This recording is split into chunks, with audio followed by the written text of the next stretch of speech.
बिहार के उप मुख्यमंत्री सम्राट चौधरी कि इनको हत्या के आरोप में, ये हत्या के अभियुक्त हैं, इनको तुरंत पद से बर्खास्त करके गिरफ्तार किया जाए। देश के विधि विधान का इससे बड़ा अपमान नहीं हो सकता है कि जिस व्यक्ति को जेल में होना चाहिए वो आदमी यहाँ का उप मुख्यमंत्री बना हुआ है। बिहार की राजनीति में प्रशांत किशोर ने खलबली मचा दी है। प्रशांत किशोर ने सम्राट चौधरी पर कुछ ऐसा कहा कि इस वक्त बिहार में इसी बात की चर्चा होने लगी कि क्या प्रशांत किशोर का दावा सही है। हत्या, 100 करोड़ और 5% कमीशन। प्रशांत किशोर ने अशोक चौधरी और सम्राट चौधरी पर बड़े खुलासे किए हैं, जिससे बिहार की सियासत में खलबली मच गई है। बिहार चुनाव 2025 से पहले प्रशांत किशोर ने हलचल पैदा कर दी। भ्रष्टाचार पर प्रशांत किशोर ने एक के बाद एक कई खुलासे कर बिहार में खलबली मचा दी है। उनके निशाने पर केवल अशोक चौधरी ही नहीं बल्कि सम्राट चौधरी और कुणाल किशोर फैमिली भी है। प्रशांत किशोर ने प्रेस कॉन्फ्रेंस की। इस प्रेस कॉन्फ्रेंस में उन्होंने फंडिंग पर उठे सवालों का जवाब दिया। उन्होंने अपनी आय का स्रोत बताया और सम्राट चौधरी पर सनसनीखेज आरोप लगाए। उन्होंने कहा सम्राट चौधरी 6 हत्या के आरोपी हैं और उन्हें पद से हटाए जाने की मांग है। वहीं मंत्री अशोक चौधरी को लेकर भी उन्होंने कई खुलासे किए। चलिए प्रशांत किशोर ने इन दोनों पर क्या कहा, एक बार सुन लीजिए। बिहार के उप मुख्यमंत्री सम्राट चौधरी, इन पर मेरा सीधा आपके माध्यम से सरकार को, बिहार के गवर्नर से, बिहार सरकार से, केंद्र सरकार से मेरा अनुरोध है कि इनको हत्या के आरोप में, ये हत्या के अभियुक्त हैं, इनको तुरंत पद से बर्खास्त करके गिरफ्तार किया जाए। क्यों किया जाए ये समझिए। तारापुर में 1995 में 7 लोगों की जो हत्या हुई और 7 मारे जाने वाले लोग कुशवाहा समाज के लोग थे। ये बिहार में जाति की राजनीति करने वालों के लिए सबक होना चाहिए। सम्राट चौधरी कहते हैं मैं कुशवाहा हूं। 7 लोगों की जिनकी हत्या के ये अभियुक्त हैं, आरोप नहीं है, मैं शब्द बहुत सही समझ के बोल रहा हूं। 7 लोगों की हत्या के अभियुक्त राकेश कुमार उर्फ सम्राट कुमार मौर्य उर्फ Samrat Chaudhary, Tarapur case number 44/1995, note कर लीजिए। 44/1995 में 7 लोगों की हत्या हुई, उसमें ये अभियुक्त हुए और जो केस है चीफ जुडिशियल मजिस्ट्रेट को 24/4/1995 को इन लोगों ने डॉक्यूमेंट सबमिट किया। बिहार विद्यालय परीक्षा समिति का एक एडमिट कार्ड सबमिट किया जिसमें बताया गया कि KNVMH सम्राट, ये स्कूल का नाम है, कुमार सर एक स्कूल का नाम है जहां से ये एडमिट कार्ड इशू हुआ है। सम्राट चंद्र मौर्य, पिता का नाम Shakuni Chaudhary, date of birth 1/5/81, result fail, number आया 268, कैटेगरी प्राइवेट। ये सुप्रीम कोर्ट का डॉक्यूमेंट है जो सम्राट चौधरी ने जमा किया है, जिसमें ये बताया है इनका डेट ऑफ बर्थ 81 है। उसके हिसाब से 95 में चीफ जुडिशियल मजिस्ट्रेट ने नाबालिग होने के नाम पर इनको वहां से राहत दी। इनको जेल से निकाला गया क्योंकि ये 15 साल के थे और कानूनन 18 साल से कम उम्र के बच्चे को अभियुक्त के तौर पर जेल पर नहीं रखा जा सकता था। अब ये बात तो पब्लिक की जानकारी में है। अब मैं क्यों कह रहा हूं कि इनको आज अरेस्ट करना चाहिए, क्योंकि 2020 का जो सम्राट चौधरी ने अपना इलेक्शन एफिडेविट दिया है, इसमें अपना उम्र इन्होंने बताया है 51 साल। ये सम्राट चौधरी का इलेक्शन एफिडेविट है। इन्होंने अपना उम्र बताया 2020 में 51 साल। इसका मतलब है कि 2020 - 26, तो 1995 में इनका उम्र था 25 साल, 26 साल।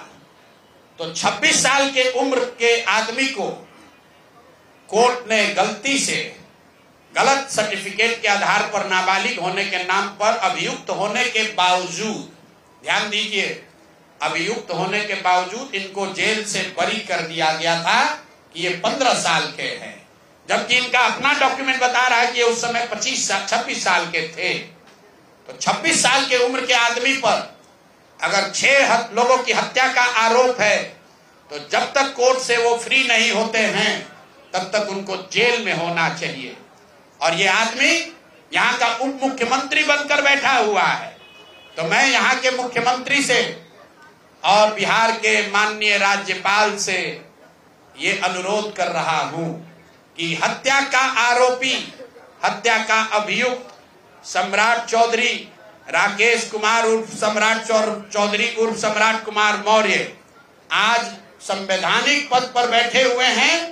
ये देश के संविधान का, देश के विधि विधान का इससे बड़ा अपमान नहीं हो सकता है कि जिस व्यक्ति को जेल में होना चाहिए वो आदमी यहाँ का उप मुख्यमंत्री बना हुआ है। और अब मैं आपसे सवाल पूछ रहा हूँ, अब आज जिस काम के लिए आप जुड़े हैं, पहला इल्जाम सीधा और सीधा वैभव विकास ट्रस्ट पर, न्यास पर है। मुन्ना जी ने पेपर जारी किया है, न्यास के जो मुख्य पदाधिकारी हैं जियालाल आर्य जी, मैं आज भी समझता हूं आप बहुत ईमानदार व्यक्ति हैं।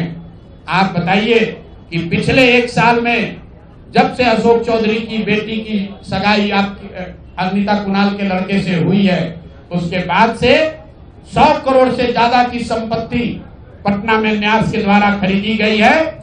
जियालाल आर्य जी, अगर जैसे मैंने बताया है अभी प्रेस के सामने, आप प्रेस के सामने आइए और बताइए, न्यास का अकाउंट जारी करिए कि कहां से ये पैसा आपके पास आया है, कहां से ये 100 करोड़ रुपए न्यास के पास आए।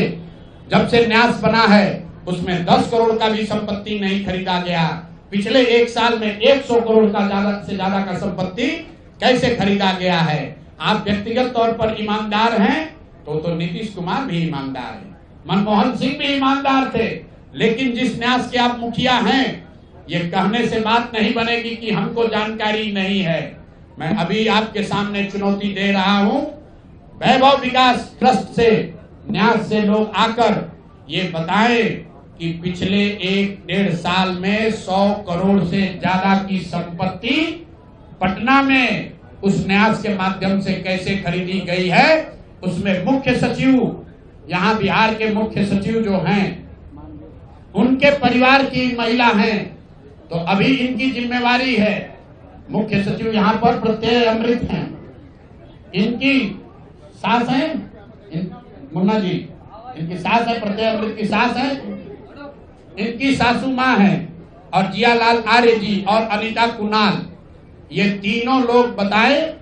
इन्होंने कहा किशोर कुणाल जी का नाम बहुत बड़ा है, तो किशोर कुणाल जी के नाम पर ही कम से कम उनके नाम को दागदार मत कीजिए। समाज ने उनके नाम की बड़ी प्रतिष्ठा है। तो आप प्रेस को बुलाइए और क्लियर कीजिए कि आपके न्यास से, मैं 3 लोगों का नाम ले रहा हूं, जियालाल आर्य जो बहुत सम्मानित व्यक्ति हैं, ईमानदार व्यक्ति हैं, उनकी ऐसी छवि है। दूसरा अनीता कुणाल जी जो किशोर कुणाल जी की पत्नी है, और तीसरा यहाँ के मुख्य सचिव की सासू माँ। ये तीनों लोग बताएं कि न्यास में 100 करोड़ से ज्यादा की संपत्ति खरीदने का पैसा कहां से आया है। दूसरी बात, अशोक चौधरी के नाम पर जो संपत्ति की बात कही गई है, हम लोग उस बात पर कायम हैं। 200 करोड़ की संपत्ति इन्होंने अर्जित की है। इन्होंने कैमरे पर आप लोगों को कहा कि 1 कट्ठा भी जमीन हो जाएगा तो मैं जन सुराज की गुलामी करूंगा। मेरे भाई, मुन्ना जी ने अभी पूरा डॉक्यूमेंट जारी किया है। अगर या तो उसको आप रिबटल कीजिए कि ये आपका जमीन नहीं है, और अगर जमीन है तो जन सुराज की गुलामी मत कीजिए, बिहार के लोगों की गुलामी के लिए तैयार होइए, इस्तीफा दीजिए। नहीं इस्तीफा दीजिएगा तो आपका घेराव होगा, आपका राजनीति आपका नहीं करने देंगे। हम लोग राज्यपाल, मुख्यमंत्री नहीं सुन रहे हैं तो हम लोग राज्यपाल महोदय के पास जाएंगे, कोर्ट में जाएंगे, इनके खिलाफ कार्रवाई होनी चाहिए। और 100 करोड़ का मानहानि का नोटिस भेजे थे, आज डर के मारे शायद कहे हैं कि अब आगे हम कानूनी कार्रवाई नहीं करेंगे। तो 5 दिन के अंदर अंदर आधिकारिक तौर पर लीगल नोटिस वापस ले, और नहीं लेंगे तो इन पर 500 करोड़ का और घोषणा करेंगे। नोट कर लो भाई, 200 करोड़ पर घबराए हुए हैं ना, ये 500 करोड़ का और अवैध संपत्ति जो खरीदा है अशोक चौधरी ने अलग अलग नाम से, 7 दिन का समय दे रहे हैं। 7 दिन के अंदर अंदर अगर अब इस बात के लिए माफ। हालांकि इसी बीच प्रशांत किशोर ने ये भी बताया कि कुछ लोगों ने उनके ऊपर सवाल उठाया था कि पीके के पास पैसा कहां से आता है, इसलिए उन्होंने ये कहा कि मैंने तय किया कि मैं खुद पार्टी और मेरे पैसों का हिसाब किताब जनता को दूंगा। उन्होंने कहा कि ये पैसा उन्हें सलाह देने से आता है। वीडियो डेस्क अमरउजाला.com। अगर आप ये वीडियो YouTube पर देख रहे हैं तो हमारे चैनल को सब्सक्राइब कर बेल आइकन दबाएं, और Facebook पर देख रहे हैं तो हमारे पेज को लाइक करें।